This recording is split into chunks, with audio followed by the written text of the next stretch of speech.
Hola, queridos amigos, otra charla de café.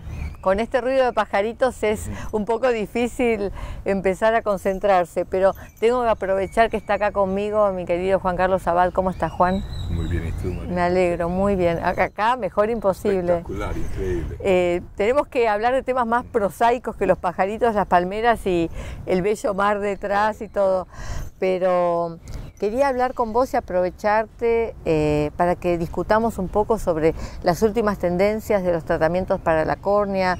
¿Cómo ves hacia dónde estamos yendo con las terapéuticas corneales? ¿Cuál es tu opinión? ¿Cuál es primero la visión más general. global? Sí.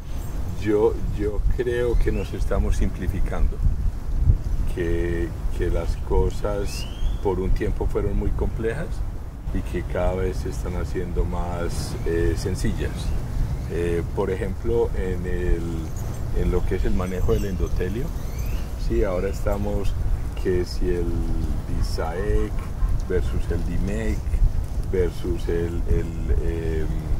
quitar únicamente la membrana de CEMET y cada técnica se va simplificando un poco.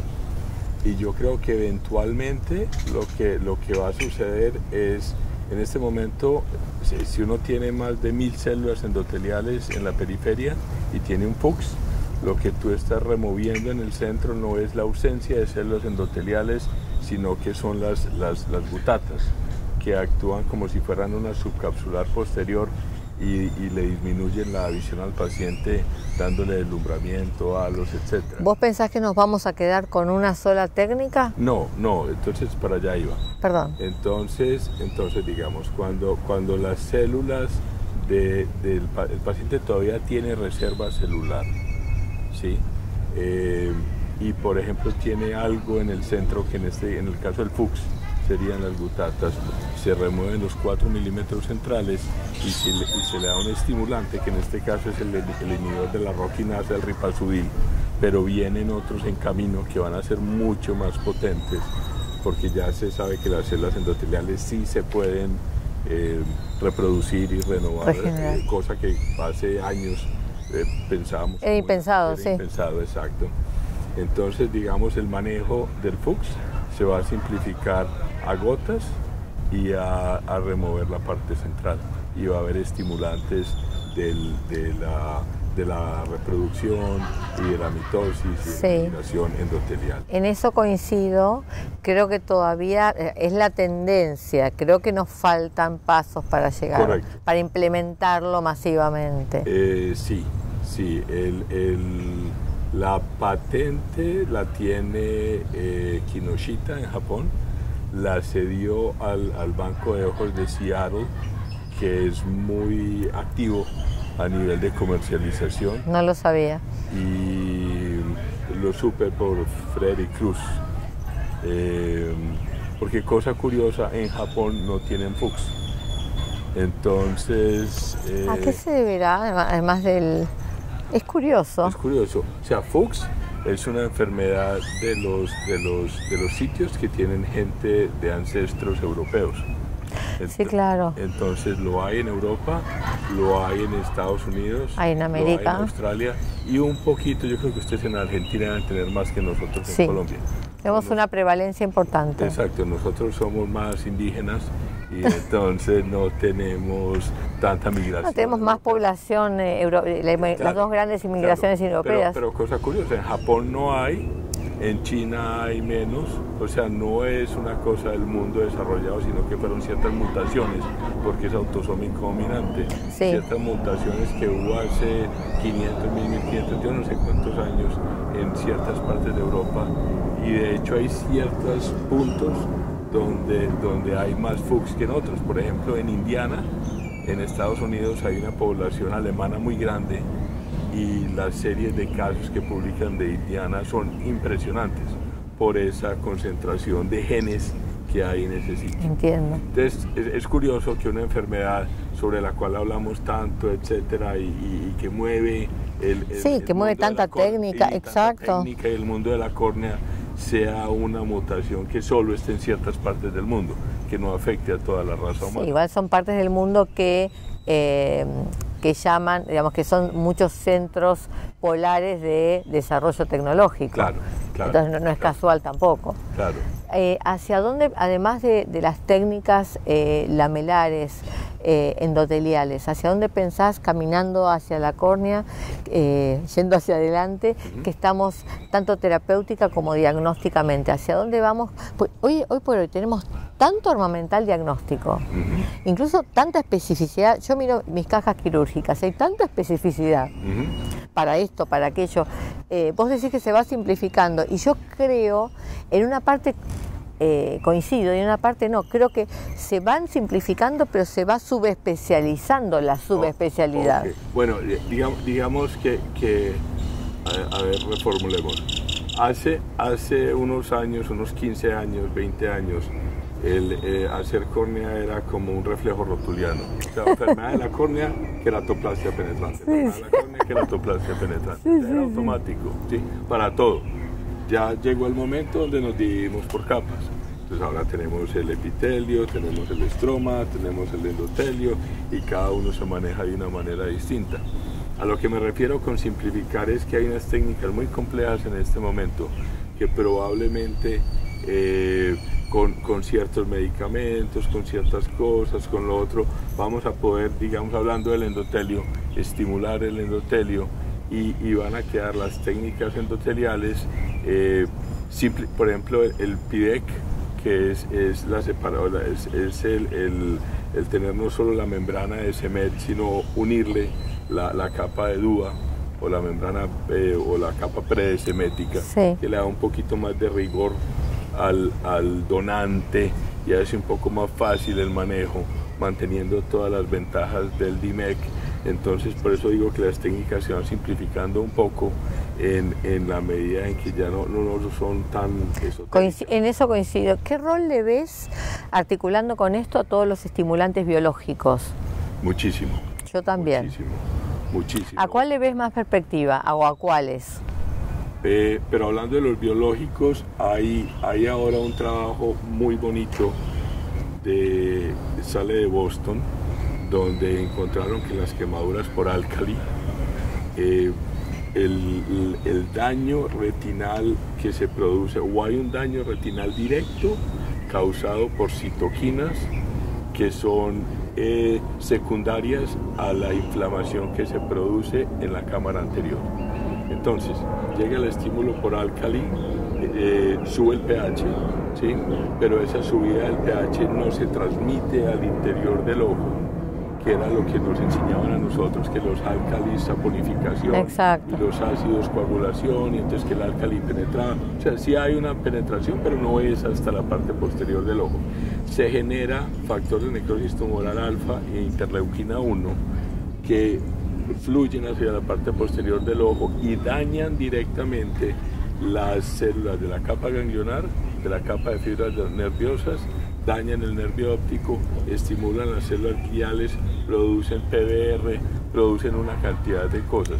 Entonces hay un artículo muy bueno y está firmado, o sea, lo hace el doctor Dolman y tiene mucha gente con él acompañándolo, y casi que promueven que en los servicios de urgencias y hasta en las ambulancias, así como hay suero antiofídico, debería haber infliximab para hacer el mismo tratamiento convencional, o sea, con lavado, con esto, con lo otro, o sea, no olvidar eso, pero colocarle venoso al paciente este medicamento, o al imumab también pudiera servir, porque es un fuerte bloqueador del factor de necrosis tumoral alfa, y de esa manera parar esa cascada de eventos. Esas primeras 24 horas son críticas. Está frenando la cascada. Es que es medicina no paliativa, prácticamente. Ajá. O sea, nos estamos adelantando. Exacto, al evento químico. Exactamente. Claro. Entonces no estamos reparando después un daño severo, etcétera.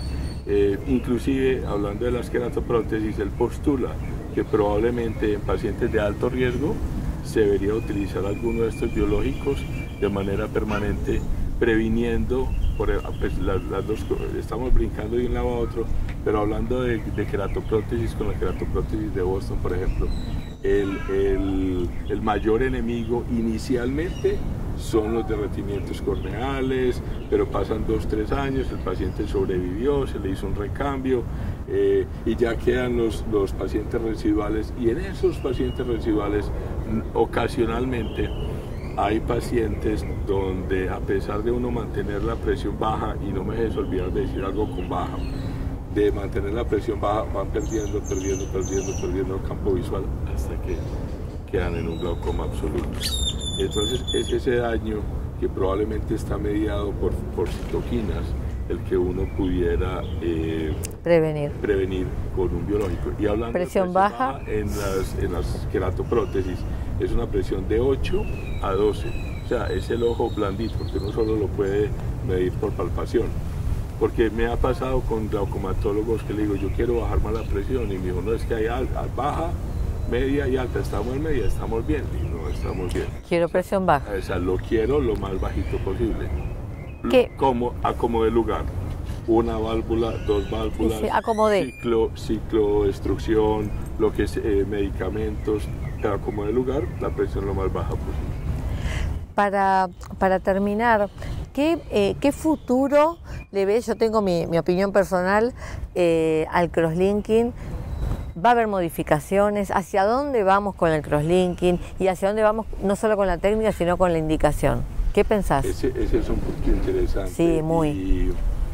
Y mira, hace unos 6-7 años me ocurrieron 2 cosas. La primera es que empecé a colocar lentes premium y empecé a pedirles topografía o pentacam o alguna cosa para mirar si ópticamente eran adecuados para el lente premium. Y me encontré una cantidad de pacientes con queratocono que no sabían que tenían queratocono. Toda la vida habían vivido con él, ¿sí? Sí. Y nunca, o sea, en algún momento debía haber empezado. Pero sin manifestación. Sin manifestación. Entonces eso me puso a pensar y me dijo, y dije, bueno, pues de pronto no todos los queratoconos son progresivos. O sea, hay momentos de la vida donde por algún factor exógeno aumenta el queratocono y luego se calma. Y el otro llegó un niño, y entonces el dictum en ese momento es: a los niños hay que entrecruzarlos 100%.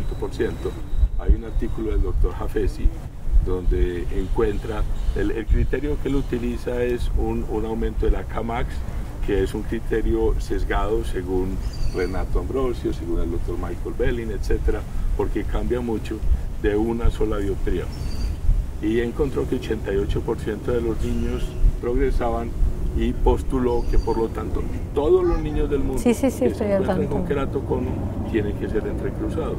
Bueno, entonces llegó un niño y yo, siguiendo el dictum, le dije: usted tiene que ser entrecruzado, y por razones familiares se perdió esto, lo otro.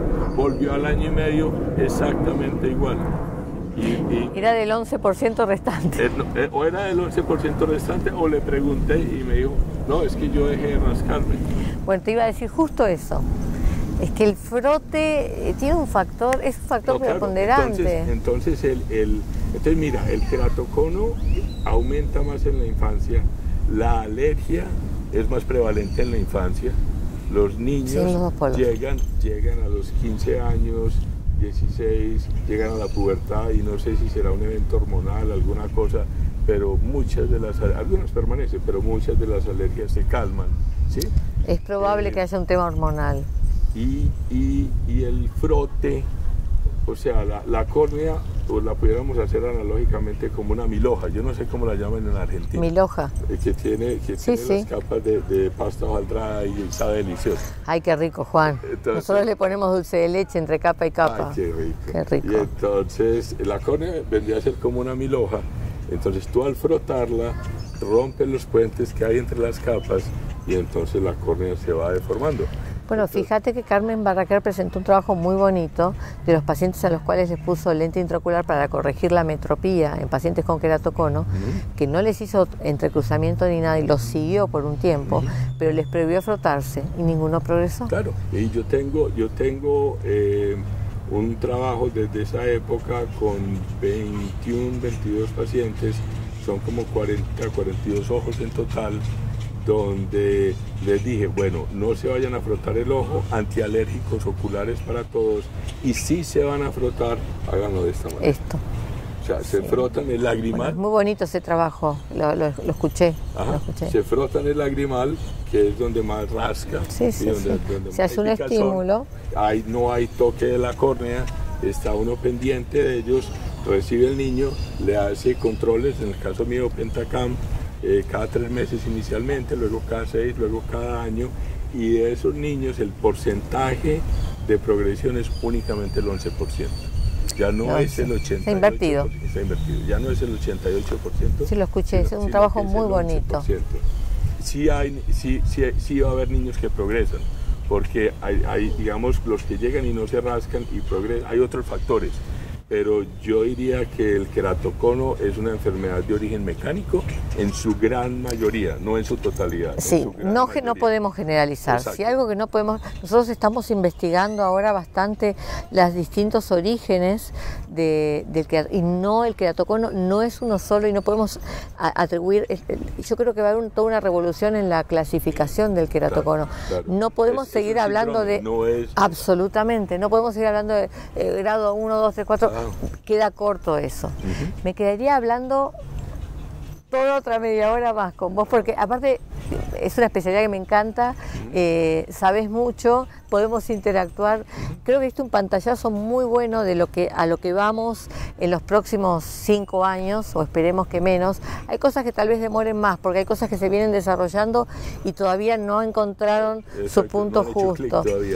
Si tuvieras para cerrar que darle un consejo a un oftalmólogo, nos escuchan muchos jóvenes, ¿qué le dirías en 2 palabras? Pues yo diría primordialmente con el tema del entrecruzamiento, o sea, no hay que entrecruzar automáticamente a todo niño o a toda persona que llega con queratocono. Lo segundo que diría sería el uso de anillos, es puntual y no todos los queratoconos se benefician de anillos. Cada vez más puntual para mí. Exacto, es específico para cierto tipo de conos.